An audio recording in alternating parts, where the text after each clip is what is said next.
It is an ancient mariner, and he stoppeth one of three. By thy long grey beard and glittering eye, now wherefore stopp'st thou me? The bridegroom's doors are opened wide, and I am next of kin. The guests are met, the feast is set, mayst hear the merry din. He holds him with his skinny hand. There was a ship, quoth he. Hold off, unhand me, grey-beard loon. Eftsoons his hand dropped he. The ship was cheered, the harbour cleared. Merrily did we drop below the kirk, below the hill, below the lighthouse top. And now the storm blast came, and she was tyrannous and strong. She struck with her o'ertaking wings and chased us south along, with sloping masts and dipping prow, as who pursued with yell and blow still treads the shadow of his foe, and forward bends his head.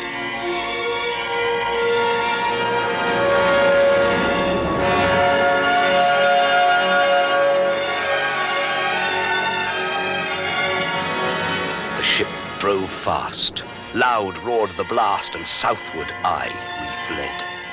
And now there came both mist and snow, and it grew wondrous cold. And ice, mast high, came floating by, as green as emerald. The ice was here, the ice was there, the ice was all around. It cracked and growled and roared and howled like noises in a swound.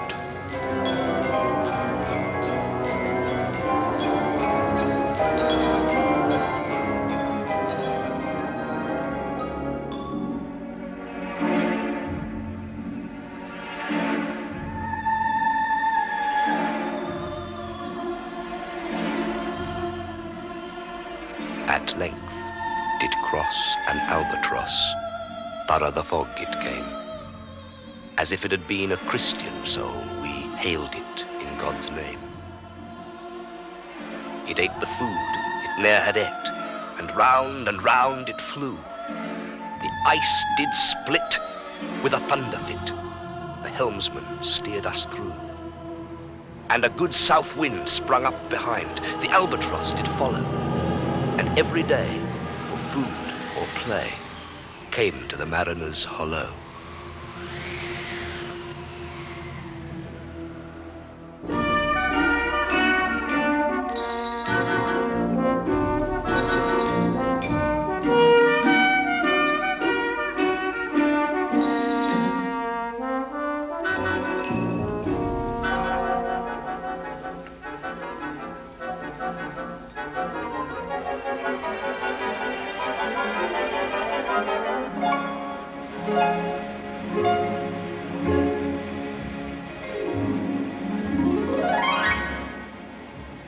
In mist or cloud, on mast or shroud, it perched for vespers 9, whiles all the night, through fog smoke white, glimmered the white moonshine.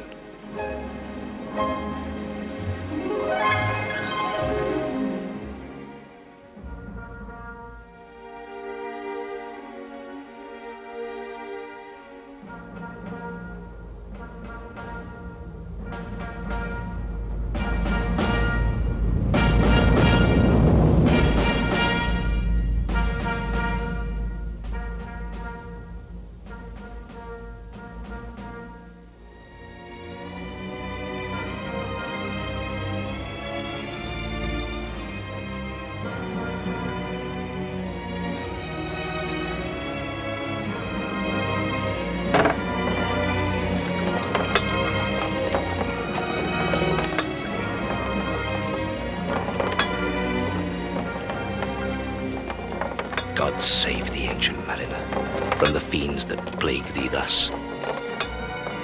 Why look'st thou so? With my crossbow I shot the albatross.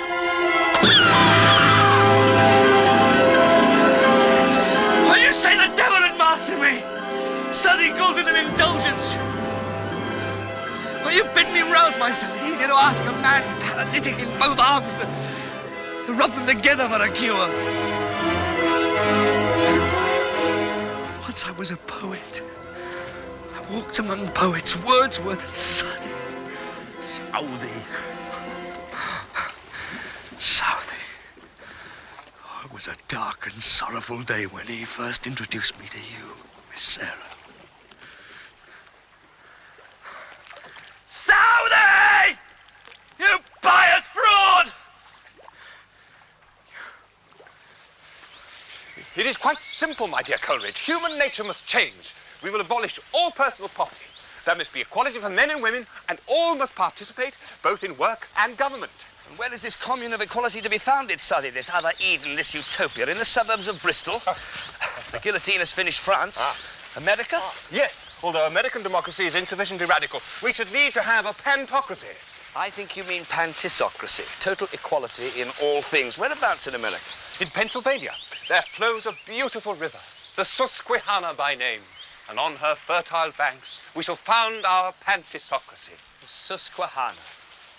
It's perfect. It's perfect. Nothing could go wrong on the Susquehanna. It's a wonderful name. It's magical, mystical, and a wonderful spot.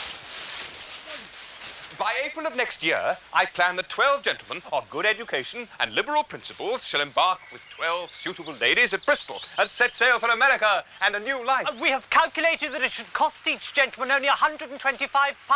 Mr. Lovell's uncle is kindly negotiating the purchase of the land for us. So the land is reasonably priced and promises a bumper crop once the trees have been felled. And as it's been proved that only 1 man in 20 does manual work in any society, it would mean that we would only have to labour for 1 hour a day. Has anyone, may I ask, financial matters are so base, of course, has anyone, just as a matter of interest, produced any money? Not so far. We have great expectations. And how many of these gentlemen have been gathered together? 2. Yourself and Mr. Lovell. Exactly. And what of the other inducement? The 12 young ladies. How many of them? 3. 3 sisters. Sarah, Edith, and Mary Fricker. I am betrothed to Edith. And I'm engaged to Mary. Sarah, as yet, is unattached. She's the charmer at the end.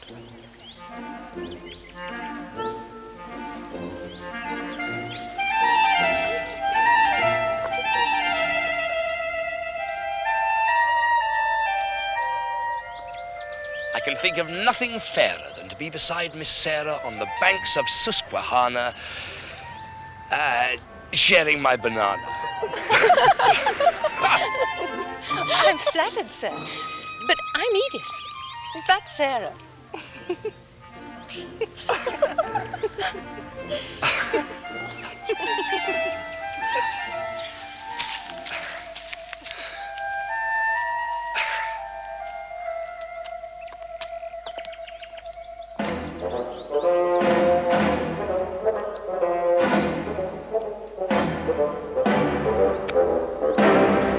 Why wasn't he there?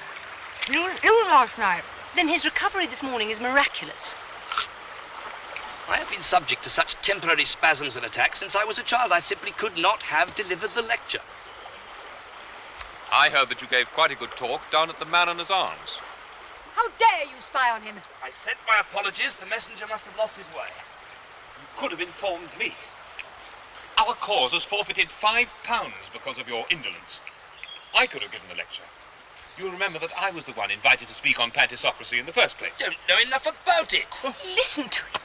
We all know why he couldn't come last night. He would be either drunk or overdosed with drugs. How dare you? It's the Hold your tongue, sister! As I was at the tavern in question last night, I don't deny. I'm studying one of our new converts, old Chad. Chad's worked for my aunt for years and wants to go with us. I've agreed that he and his wife can accompany us and their children be educated. Furthermore, I agree that they can dine with us and be treated with as much equality as they wish. Providing they do the washing up. Lies, absolute lies. Come with us, brothers and sisters, but because you are servants here, you will have to be equally slaves there. Is every family to possess one of these unequal equals, or just yours? You, more than any, will need their services, my friend. Man cannot live by lotus petals alone. Or should I say poppy petals? Sonny, you are a despot. Sam, your rod! Oh, we'll save it then. There goes our supper. Oh. Come, Robert. Pantocracy has no room for passengers. You'll never get to America that way. The fading Susquehanna, which falls Nevada. Would you love me as much on the banks of the River Severn, Sam?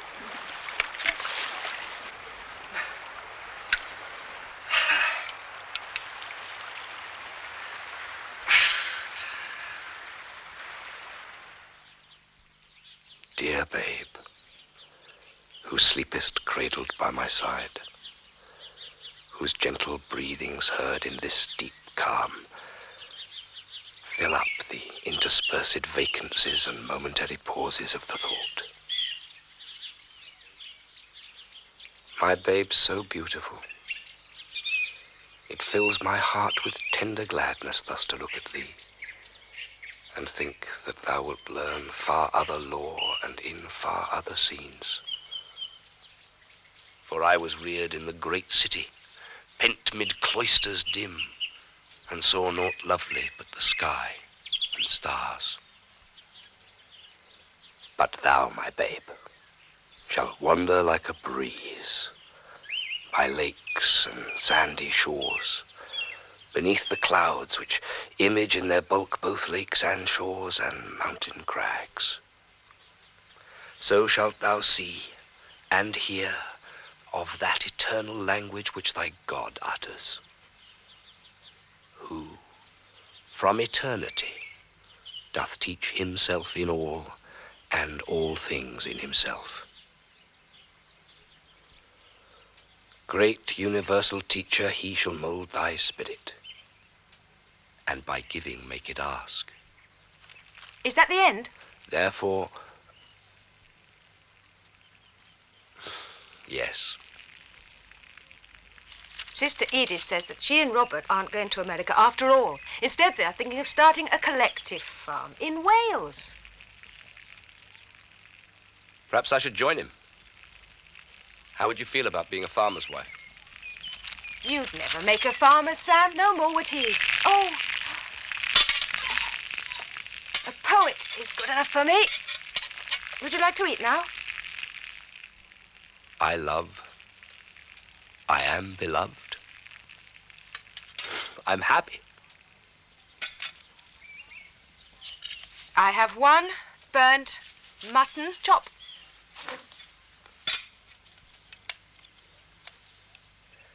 Well, we can share it with a glass of ale. Water.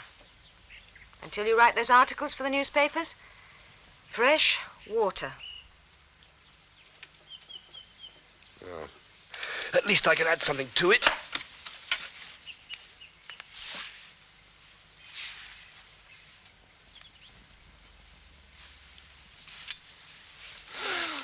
The opposite of fresh, alas.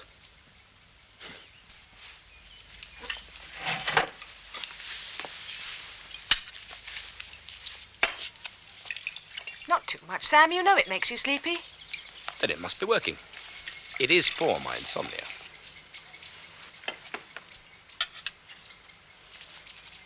And for my constipation.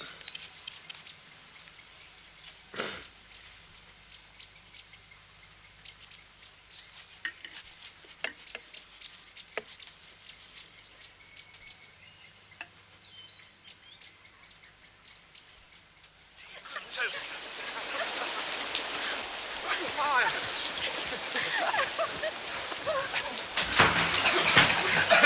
Tom's stay here for lunch.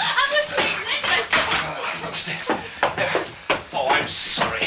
Sarah, this is William Wordsworth. He's the finest poet this century, any century. William, that's Sarah. Dorothy, that was Sarah. Sarah, Dorothy. Dorothy is William's sister. I'd better go and see if I can help her. Well, you must be Mrs. Coleridge. How do you do? I'm sorry for our extravagant arrival, but the rain came down very hard. I feel you are so through. Would you like to sit by the fire? Well, thank you, but walking through the rain is no hardship. Sam wouldn't do it. He arrives home wet through, telling me that he's walked 30 or 40 miles a day. He falls asleep with his boots on. He won't change his wet clothes. No wonder he falls so ill so often. He catches cold so easily. And then he has to dose himself so heavily with goodness knows what that he spends another week in a daze. He needs a change of climate. A fresh Cumberland northeaster would soon blow away the southern cobwebs. Voila!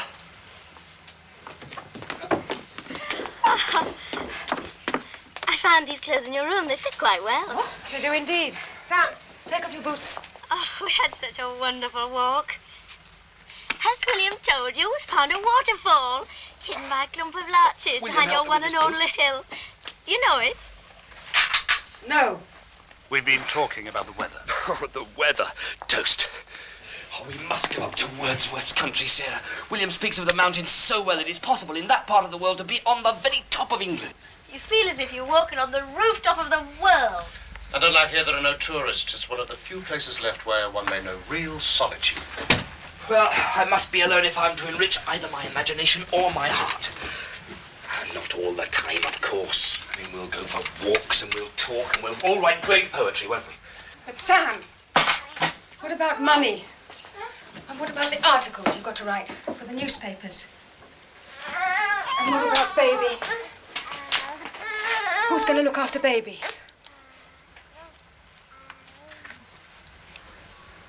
Your boots are on fire.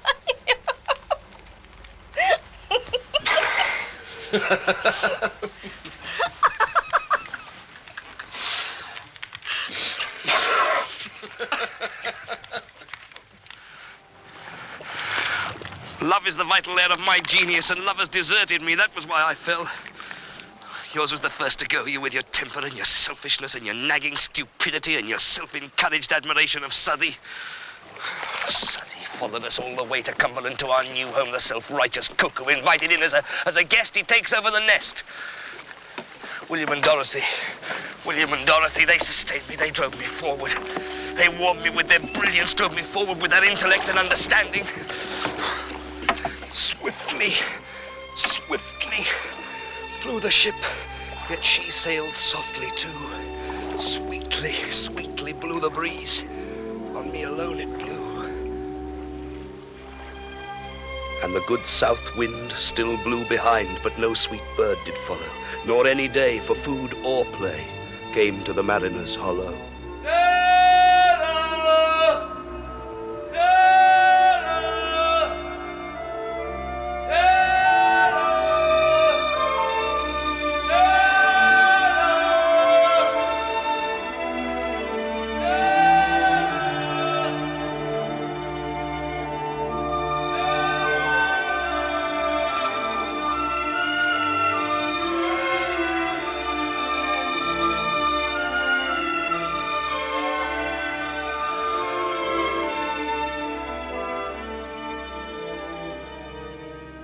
And I had done a hellish thing, and it would work 'em woe.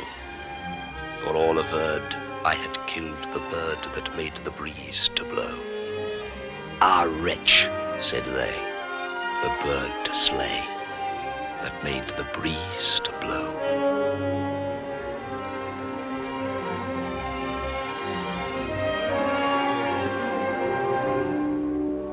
Nor dim, nor red, like God's own head, the glorious sun uprist. They all averred I had killed the bird that brought the fog and mist. 'Twas right, said they, such birds to slay that bring the fog and mist. The fair breeze blew, the white foam flew, the furrow followed free.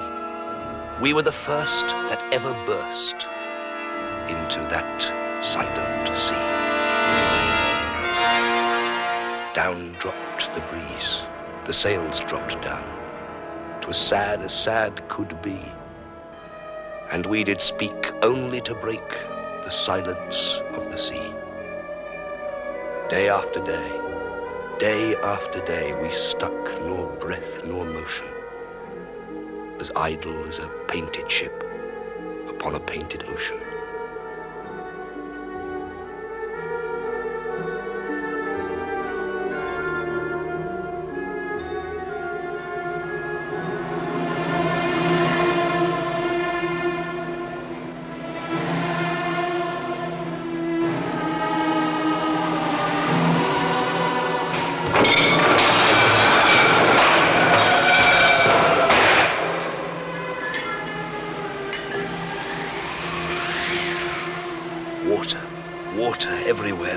All the boards did shrink. Water, water everywhere, nor any drop to drink. The very deep did rot. Oh, Christ, that this should ever be. Yea, slimy things did crawl with legs upon the slimy sea. And every tongue through utter drought was withered at the root. We could not speak no more than if we had been choked with soot. Ah, well a day, what evil looks had I from old and young. Instead of the cross, the albatross about my neck was hung.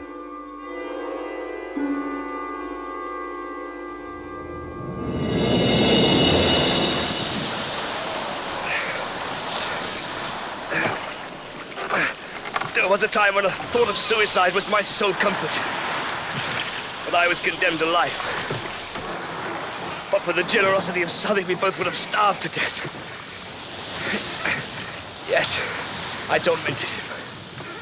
And why did I murder you? Opium? Opium made me a liar and a cheat, a thief, a wastrel, a hypocrite, a plagiarist, and a drunkard. Only the words misunderstood. He realized that a man can be weak and not bad. And even there, the strain was often too great.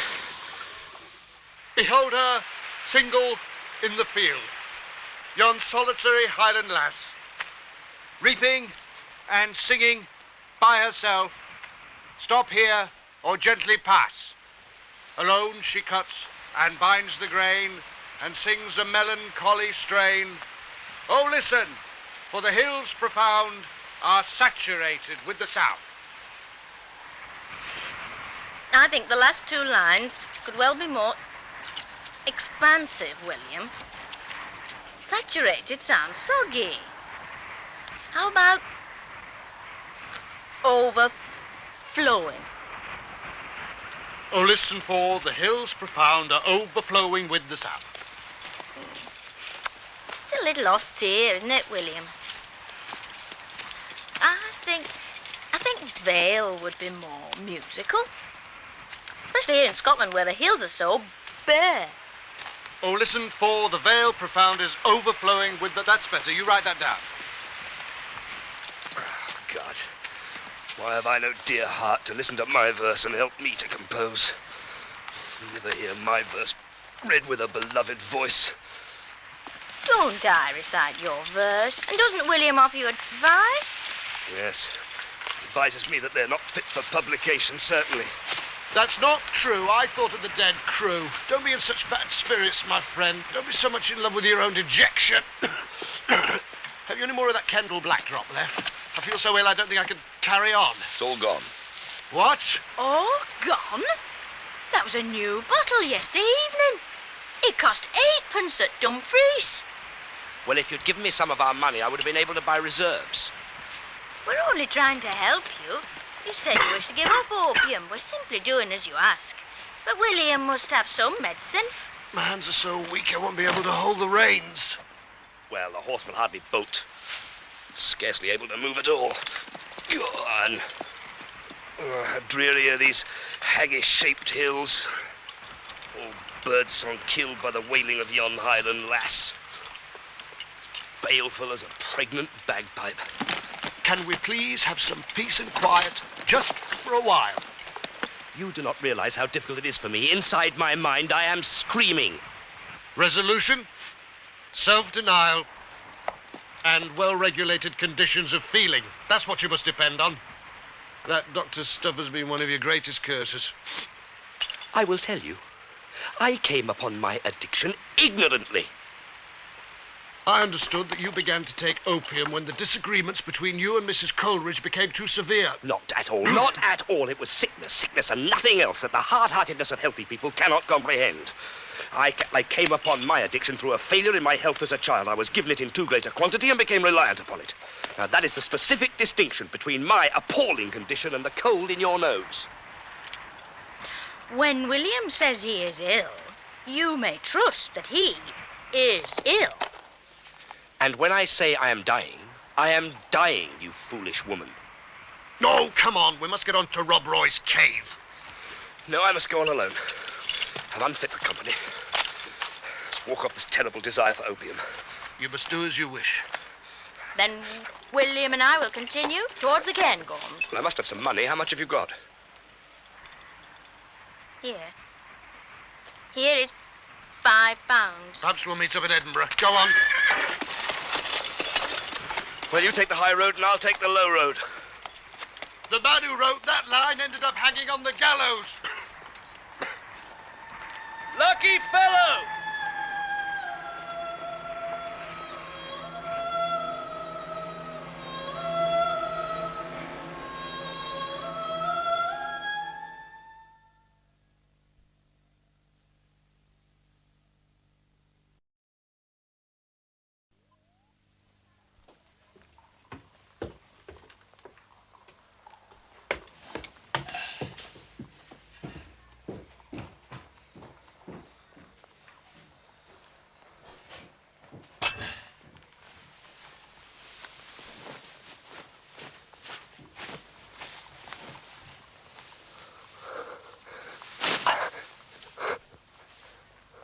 I dreamed I was dying. You're in a fever, sir. Will I get the doctor? What have you done with it? What, sir? There was a bottle there. What have you done with it? I haven't seen it, sir. I haven't touched it, sir.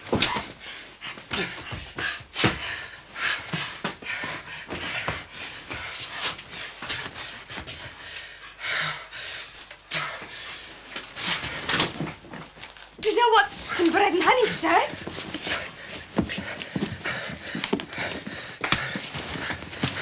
Here, take these to Mr. Gray's bookshop in Princess Street.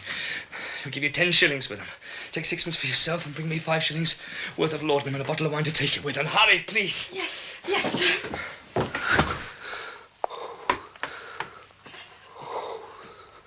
Here sleeps at length poor Coleridge. And without screaming he dies, as he has always lived, dreaming. Shot dead while sleeping by the gout within, alone, and all unknown at Edinburgh, in an inn. Waste. Waste. Waste. I did everything like you said, Mr. Coleridge. And your 2 and 9pence change to the good. Have you finished with your breakfast, sir? Leave it. Your sheets are all soaked through. Will I change them, sir? No. Just leave me go.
I looked to heaven and tried to pray. But wherever a prayer had gushed, a wicked whisper came and made my heart as dry as dust. Alone, alone, all alone. alone on a wide, wide sea, and never a saint took pity on my soul in agony.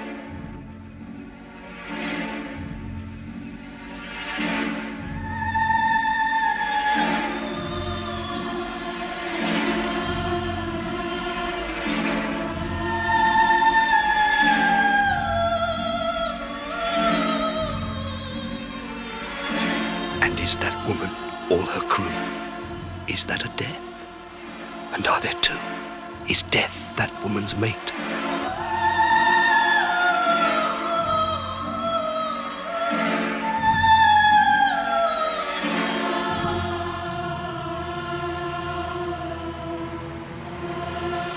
Her lips were red, her looks were free, her locks were yellow as gold.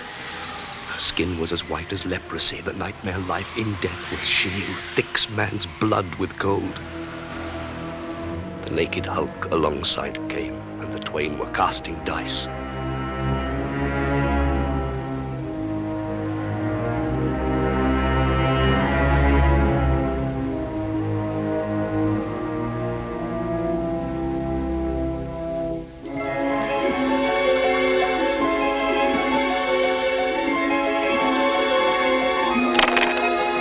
The game is done. I've won, quoth she, and whistles thrice.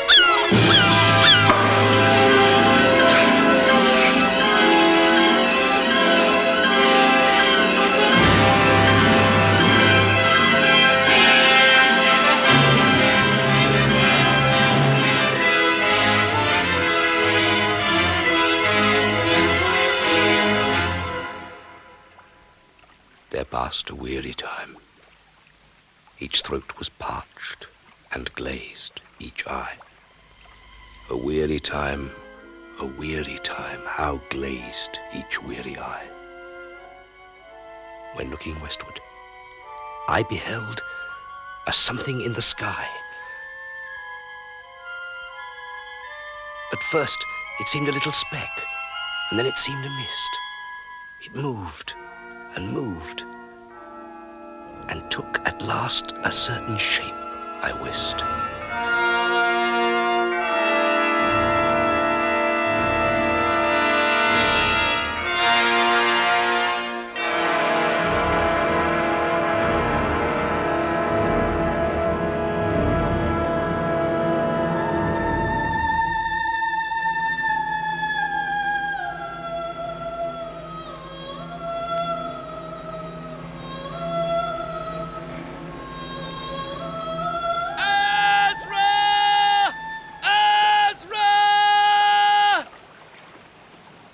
Once I had a vision, a stately pleasure dome. You and Wordsworth destroyed it. Then I met Azra, the sister-in-law of William Wordsworth. I was always afraid that she loved him as all the others did, but I needed her for life itself. She, with her symphony and song, would restore my pleasure dome. Azra! Around flew each sweet sound, then darted to the sun.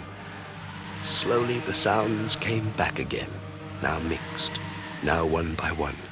And now it was like all instruments, now like a lonely flute, and now it is an angel's song that makes the heavens be mute.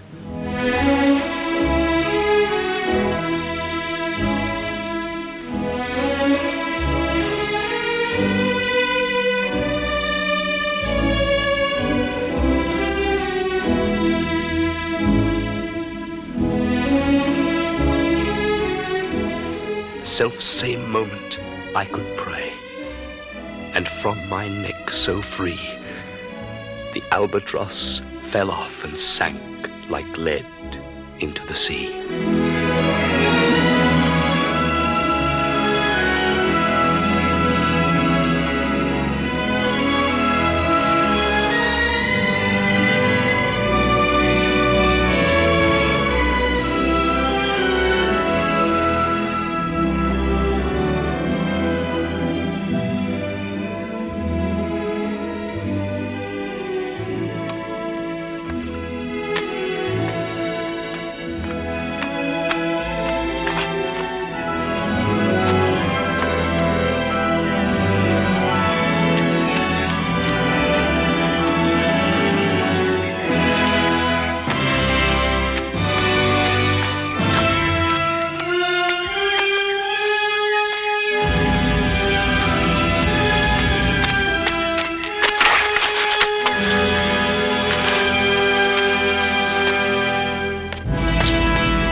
Thursday, is it not, De Quincey?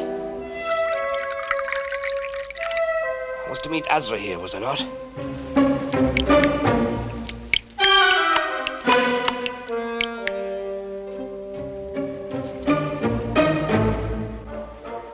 I haven't missed her. She hasn't gone.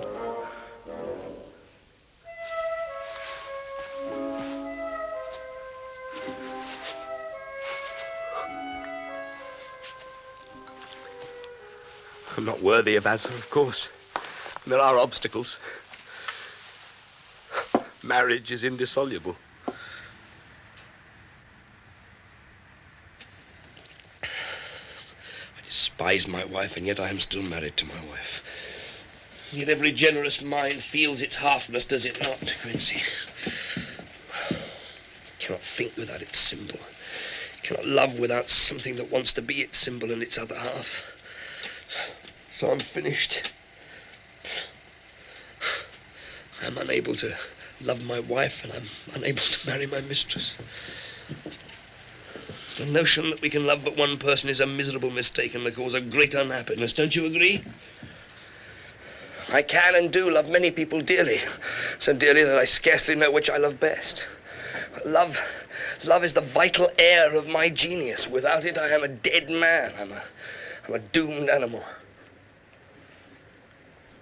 In this one crime of opium, what crime have I not made myself guilty of? I'm a wretched wreck of what I was. I'm rolling rudderless, attempting to beat off waves of pain by a constant recurrence to the vice which reproduces it. And now all hope is gone. My case is a species of madness, whereby my mind can still be clear and watch with horror a terrifying decay of my will, my body, and my soul. Perhaps now even love cannot save me. What are you doing?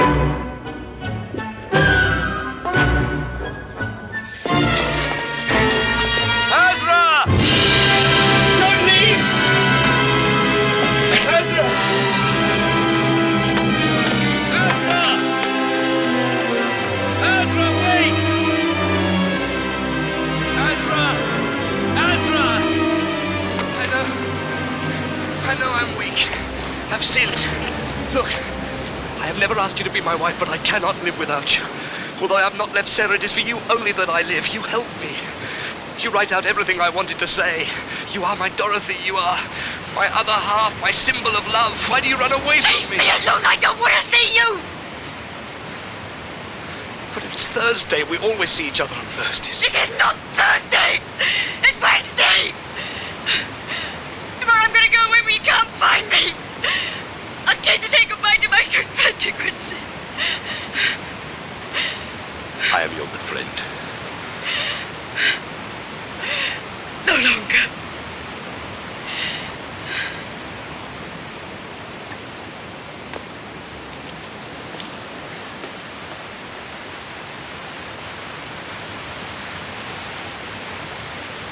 Azra!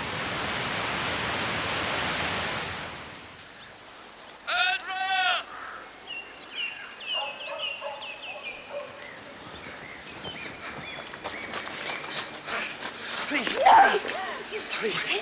look, I've been very ill. I know and believe that I've been very ill. I've been sick since a child. Look, you must stay. I shall die without you. Leave me alone!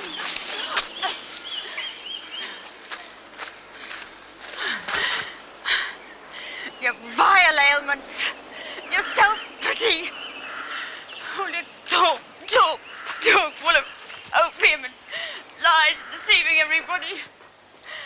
Always talking about me, always writing to me, always plaguing me, pressing my hand.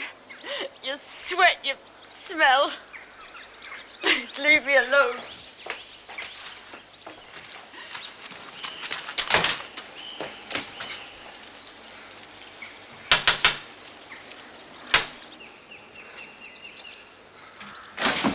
Calm yourself, my friend. The poor girl is distressed enough. But what about me? Who will love me? You must let her do as she wishes. She's decided to go away. You must let her do that. Can I not say goodbye? Can I not just see her one last time? I think not.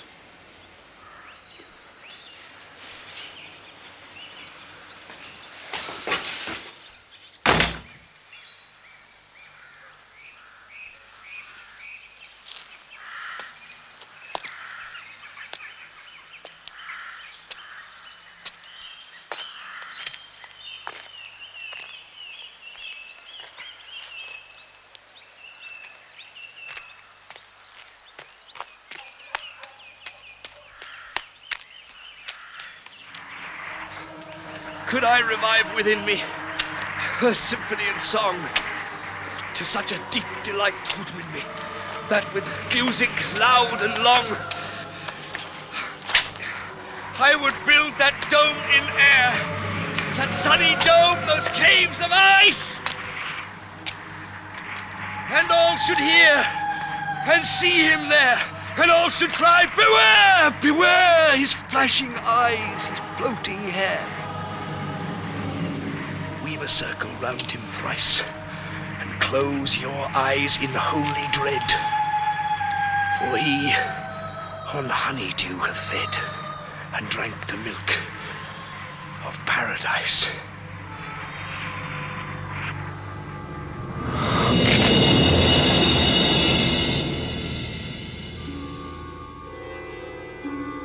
How long in that same fit I lay, I have not to declare. But ere my living life returned, I heard, and in my soul discerned, two voices in the air. Is it he, quoth one? Is this the man? By him who died on cross, with his cruel bow, he laid full low the harmless albatross. The other was a softer voice, as soft as honeydew. Quoth he, the man hath penance done, and penance more will do.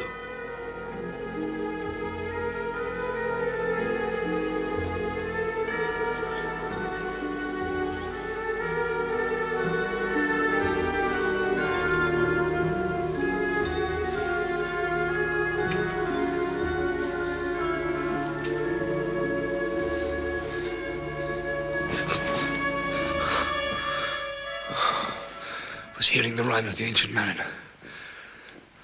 I wrote that so long ago, nearly 20 years ago. And yet in some way it seems to contain the whole history of my life.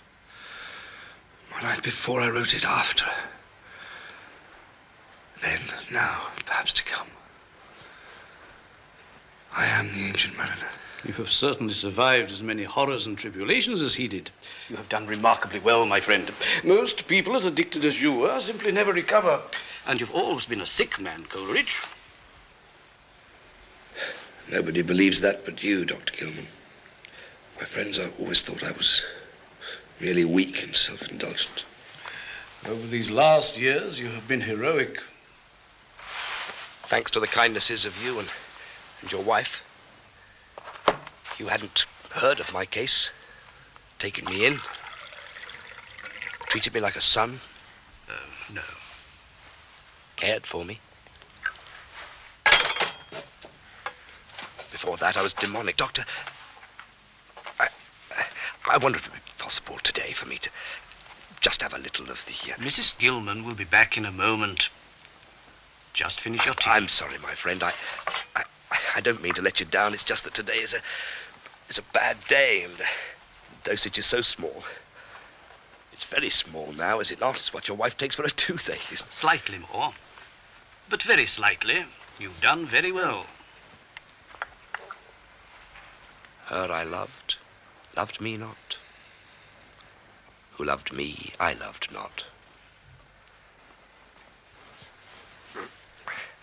All of a man's life, Doctor, it must be a veil of tears to prepare him to meet God. Can be the only explanation. Mrs. Gilman? You were having a nasty dream. Never mind, I'm all prepared. Now, open your mouth.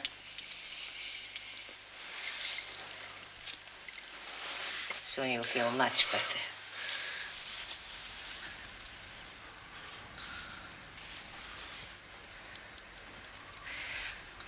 I think you must be kind, my dear.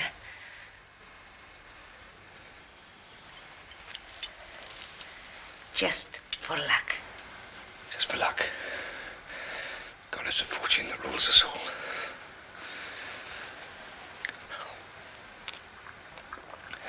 I do believe in God. Oh, God.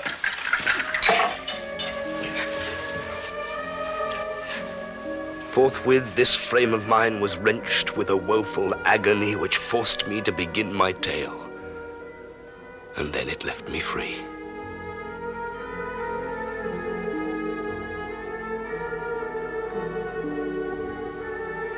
Since then, at an uncertain hour, that agony returns.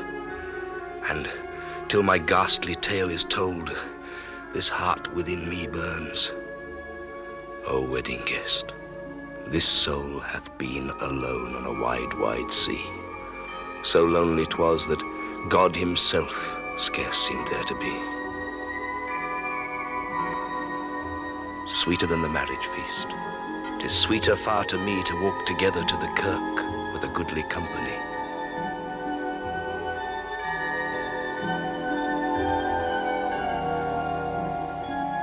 To walk together to the kirk, and all together pray, while each to his great Father bends, old men and babes and loving friends and youths and maidens gay.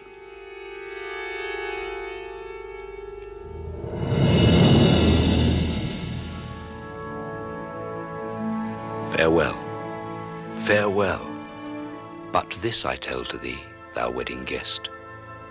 He prayeth well who loveth well, both man and bird and beast.